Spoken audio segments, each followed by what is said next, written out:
আসসালামু আলাইকুম। কেমন আছেন সবাই? রিভিউতে যে পিকটি দেখলেন ওই রকম একটি পিক কিভাবে এডিটিং করা যায় ওইটাই আজকে দেখাবো।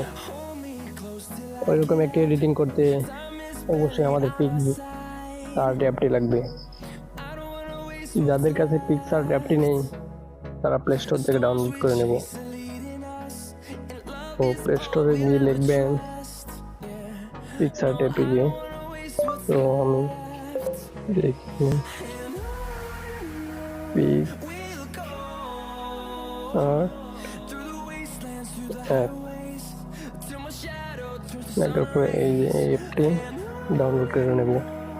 যাদের কাছে নেই তাদের ওইখানে ডাউনলোড দেখাবে, আমার এখানে যেহেতু ডাউনলোড আছে তাই ওপেন দেখাচ্ছে, আমি ওপেন করে নেব।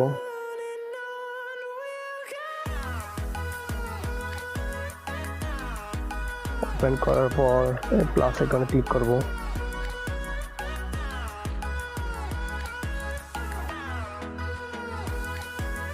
তারপরে আমরা ব্যাকগ্রাউন্ডটা নিয়ে নেব।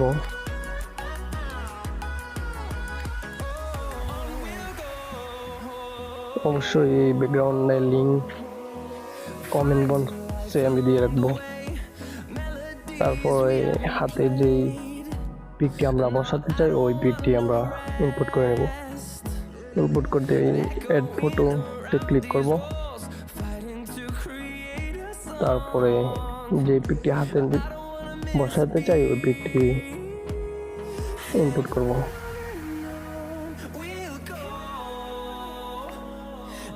তারপর আমরা সাইজ অনুযায়ী এখানে বসিয়ে নেব।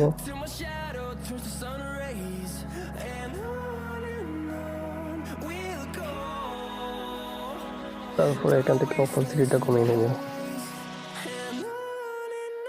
তারপরে এখানে ক্লিক করব। তারপরে আমরা এখানে একটু মুছে নেব ব্রাশ করে ভালো করে সাইজ অনুযায়ী। জাস্ট হাতের আঙুলটার উপরে যেটুকু আছে ওইটুকু মুছে নেব। যারা এখন আমাদের চ্যানেলটি সাবস্ক্রাইব করেন নাই তাদের কাছে অনুরোধ থাকবে চ্যানেলটি সাবস্ক্রাইব করে এরকম আরো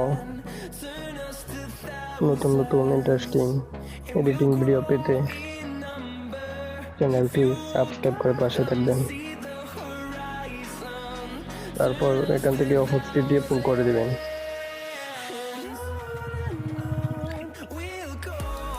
তারপরে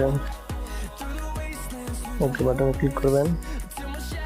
এখান থেকে একদম রিয়েলিস্টিক মনে হচ্ছে, তো এইটুকু। তো তারপরে এখানে ক্লিক করব ছবিটি সেভ করার জন্য। তারপরে সেভ বাটনে ক্লিক করব, তারপরে সেভ করে নেব। ডান। তো ভিডিওটি শেষ পর্যন্ত দেখার জন্য ধন্যবাদ। পরবর্তী ভিডিও পেতে চ্যানেলটি সাবস্ক্রাইব করে পাশে থাকুন। আল্লাহ হাফেজ।